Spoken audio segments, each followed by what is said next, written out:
Under pour Payet. Oh, extraordinaire. Dimitri Payet rend fou les Marseillais, fou de bonheur. La spéciale Dimitri Payet, Lorissa Mama, Gilliane Flequet. Après un mois de Coupe du Monde, la Ligue 1 reprend ses droits cette semaine contre Toulouse. Et pour accrocher le podium en fin de saison, l'OM pourrait compter sur un Dimitri Payet retrouvé. Le Réunionnais a vécu un début de saison difficile sans avoir la confiance de son entraîneur Igor Tudor. Le nouvel épisode d'une carrière faite de haut et de bas. Dans ce podcast, la spéciale, nous sommes partis à la rencontre de ceux qui ont croisé Dimitri Payet. De la Réunion à Marseille, en passant par Nantes ou West Ham, pour comprendre la carrière intermittente et contrastée de ce virtuose. Pour comprendre pourquoi il nous aura autant séduits que frustrés. Pour se projeter, surtout, sur la trace qu'il laissera dans la grande histoire de l'OM. La spéciale Dimitri Payet. Épisode 3, 2013-2017, l'artiste. Le 10 juillet 2013, l'Olympique de Marseille présente Dimitri Payet en Suisse, où le groupe est en stage. Le Réunionnais a signé au début du mois un contrat de 4 ans en faveur du dauphin du dernier championnat, en provenance de Lille. C'est vrai qu'aujourd'hui, un club comme Marseille, comme vous dites, c'est la suite logique dans ma progression sportive. Après ce que j'ai connu à Lille, il me fallait un nouveau challenge et l'OM représente tout ce que je veux. La Ligue des Champions, les premiers rôles en championnat. Gilliane Flequet, tu retraces la carrière de Dimitri Payet. Dans quel contexte rejoint-il l'OM ? Il sort d'une très belle saison à Lille, où il a marché sur l'eau, mais il y a une fin de cycle à Lille, donc il cherche un nouveau challenge. Et l'OM qui va disputer la C1 en est un beau. Tout va bien à Marseille à ce moment-là, on sort d'une belle saison. On a encore quelques cadres de l'ère Deschamps comme Gignac ou Valbuena qui sont encore là. Gignac qui confirme enfin son statut. Il y a un recrutement prometteur en plus de Payet, puisque Thauvin, Mendy ou Mario Lemina arrivent. Et lui va bien commencer puisqu'il met un doublé lors de son premier match contre Guingamp. Contrôle, Kerbrат. C'est dur, l'erreur de relance. Et derrière qui en profite pour son premier but avec l'Olympique de Marseille. 3 minutes 30 de jeu, déjà 2-0 pour l'OM. Dimitri Payet. Mais la forme ne dure pas, il déchante vite. Alexandre Jacquin, chef adjoint du service des sports de la Provence, suivait l'OM cette saison-là. Sur l'ensemble de la saison, il a du mal à s'acclimater dans une équipe qui ne tourne pas vraiment rond. Eli Bob ne parvient pas vraiment à le gérer, ça se passe pas super bien entre les deux. Alors Gilliane, cette campagne 2013 est effectivement difficile. En Ligue des Champions, les Olympiens sont tombés dans le groupe de la mort, avec Arsenal, Naples ou Dortmund. Ils ne vont pas exister et établir le triste record des 0 points. Eli Bob sera débarqué et remplacé par José Anigo en décembre. Est-ce que ça inverse la tendance ? Pas vraiment, la fin de saison sera un long calvaire et Dimitri restera très discret. Alexandre Jacquin. On voit un bon Dimitri Payet, mais par intermittence, et il parvient pas à prendre le jeu à son compte parce qu'il y a encore des Valbuena. C'est pas évident. Ce sont des joueurs, je dirais pas des joueurs du même profil, mais c'est des joueurs qui peuvent évoluer au même poste. Et avec Valbuena, Payet ne peut pas jouer dans l'axe. Il joue encore sur le côté. Sur le côté, il est un peu moins influent dans le jeu. Il a quand même de bonnes stats, mais la saison est très très compliquée en interne. Il y a le licenciement d'Eli Bob, il y a des joueurs qui déçoivent, des joueurs qui ne s'entendent pas, et pourtant il y a une très belle équipe sur le papier, mais ça le fait pas. Alors ça ne le fait pas, donc on change encore tout. Ouais, José Anigo ne reste pas, il va quitter le club, et Vincent Labrune mise sur le fou Marcelo Bielsa. Alors il a déjà sa réputation avant d'arriver, puisqu'il a remis sur pied la sélection du Chili, et il a fait une finale de Ligue Europa avec Bilbao. Payet arrive motivé, très affûté à l'entraînement, il fait une bonne préparation. Bielsa, qui est un amateur de beau jeu, voit très vite en lui son créateur. Il va le replacer dans l'axe et lui donner les clés du jeu, derrière André-Pierre Gignac. Et ça paye parce qu'à l'image de cet OM de l'automne 2014, il est excellent. Symbole jusqu'au bout peut-être de ce match, votre Fanny, Payet. Magnifique. Que c'est beau. À la 82e minute, le bonheur de Marcelo Bielsa. L'explosion du cratère du Vélodrome.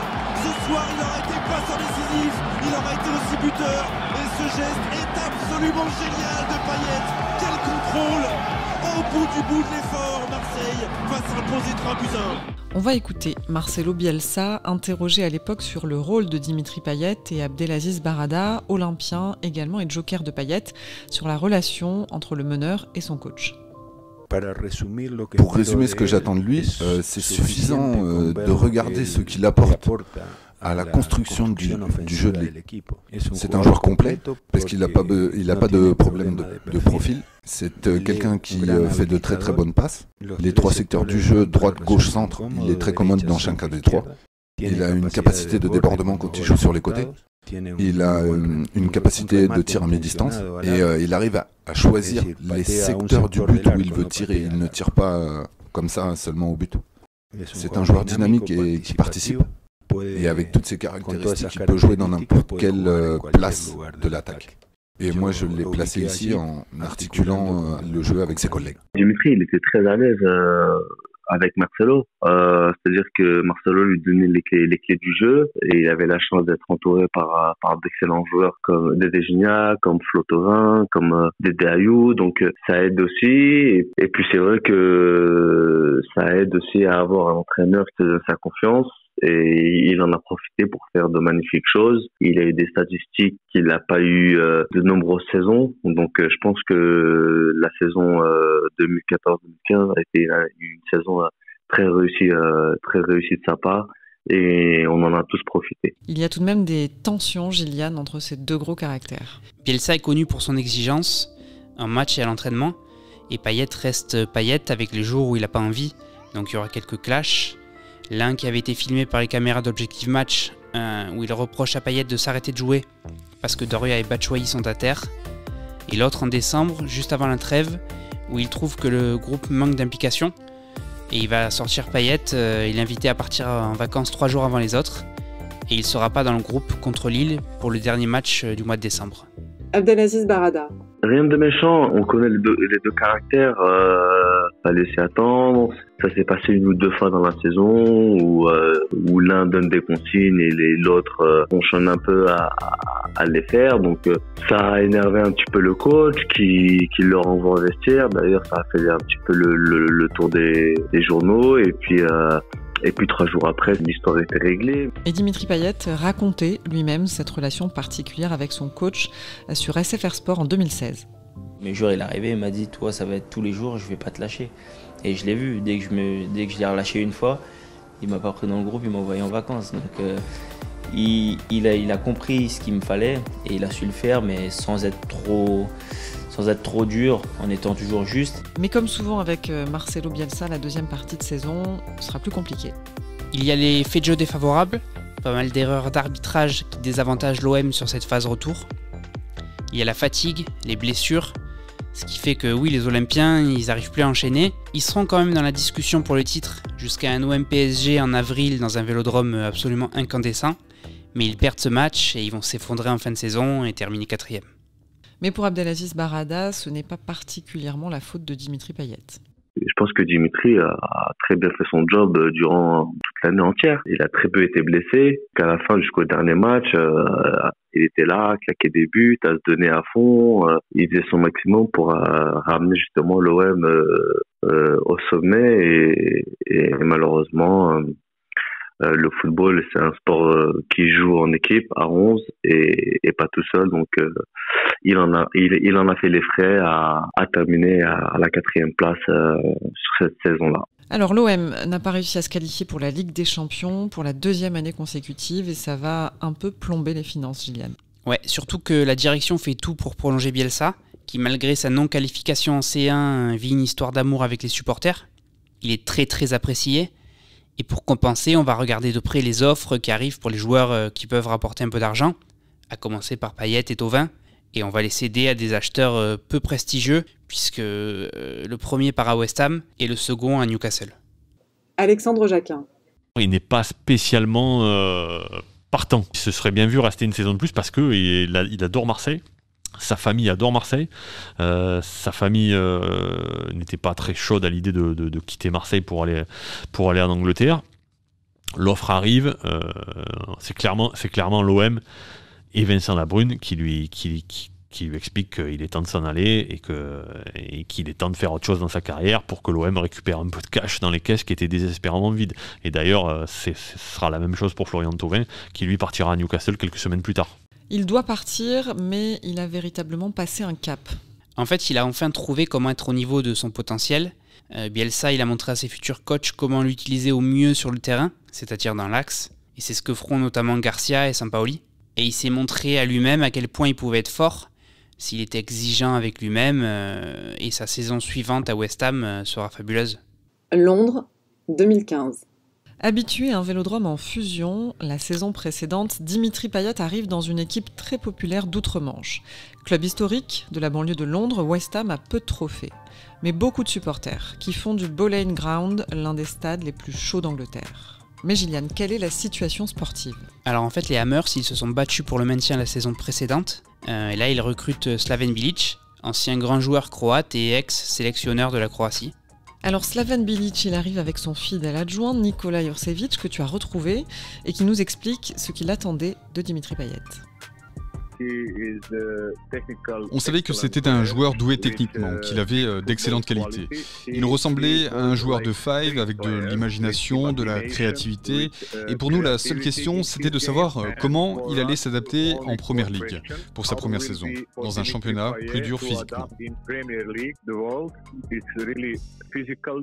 Ils vont finalement vite avoir leur réponse. Oui, parce qu'il donne une passe D lors de son premier match contre Arsenal le 9 août, et il va marquer 15 jours plus tard son premier but contre Leicester. En quelques semaines, il va mettre West Ham à ses pieds, dès le début de saison. Dimitri Payet stepping forward, right-footed free kick! Oh, wouldn't you just know it? Dimitri Payet in the last minute! The slip beyond the Barragan. Two waiting in the middle. Rolls inside, good run by Payet. Is this his moment? Is this his moment? Is this his moment? It's his moment! One moment in time! Est-ce que ce sera la meilleure saison de sa carrière ? Ouais, clairement. Il en a fait d'autres. À Lille en 2012-2013, la saison précédente avec l'OM est très bonne. Celle avec Sampaoli ou celle avec Garcia ont été excellentes aussi. Mais là, c'est au-dessus. Comme d'habitude, il marque, il fait marquer, mais il y a une assurance, voire une insolence sur certains gestes qu'on ne l'a plus jamais vu faire. Il réussit tout, ou presque.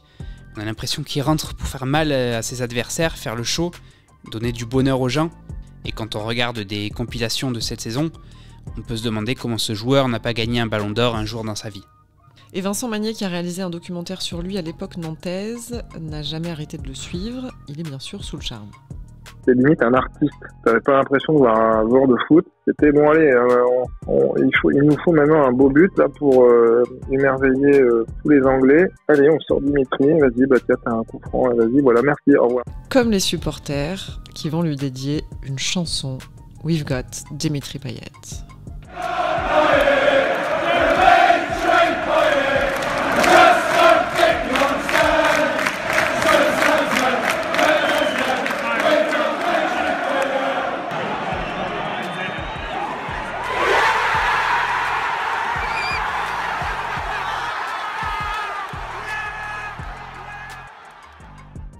Nikola Jurcevic.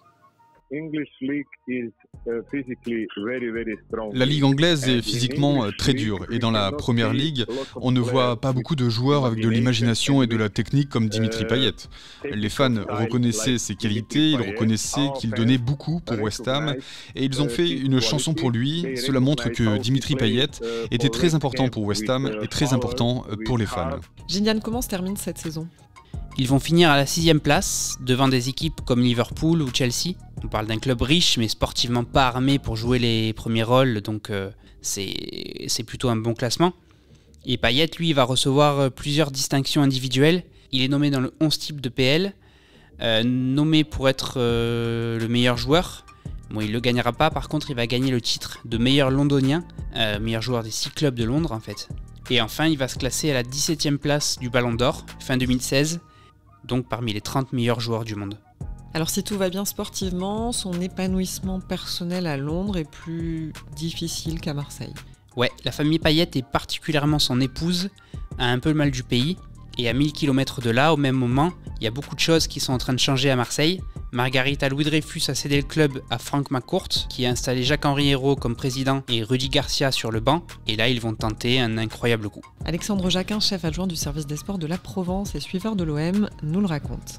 Et à ce moment-là, en janvier 2017, quand arrive le premier mercato, Jacques-Henri Hérault se dit on va frapper fort, on voulait attendre l'été prochain, mais on va frapper fort dès maintenant. Donc on va recruter un jeune en devenir, Morgan Sanson, un expérimenté qui va être un cadre du vestiaire, Patrice Evra, c'était bien pensé, hein, et on va recruter une star. Et alors que personne ne s'y attend au départ, cette star-là, c'est Dimitri Payet, parce que, évidemment, Rudy Garcia, qui connaissait bien Dimitri Payet pour l'avoir eu à Lille, se dit que c'est le joueur qu'il faudrait pour Marseille. De l'autre côté, ils sondent un peu Dimitri Payet, ça se passe plus très bien au niveau humain en Angleterre. L'OM a de l'argent, c'est Jacques-Henri Hérault qui dit à Andoni Zubizarreta on va faire Dimitri Payet. C'est le président qui s'occupe directement de la négociation. Garcia gère avec le joueur. Et après un mois de négo et un bras de fer, les deux clubs ils vont trouver un accord autour de 30 millions d'euros. Nicolas Jurcevic.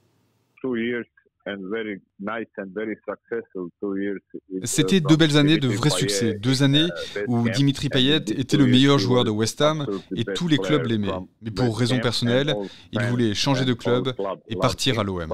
Est-ce que ce n'est pas là que Dimitri Payet rate la marche des grands clubs ? Je pense que oui. Tout le monde le voit rejoindre l'une des grosses formations de PL. Il a refusé Manchester United, ça il l'a confirmé dans le vestiaire la saison dernière, l'émission d'RMC Sport. Il a aussi un appel de Guardiola en personne qui lui propose Manchester City. Bref, il y a des candidats d'un autre calibre que l'OM à ce moment-là. Nicolas Jurcevic. C'était notre Neymar. On a parlé de nombreuses fois de lui avec Slaven.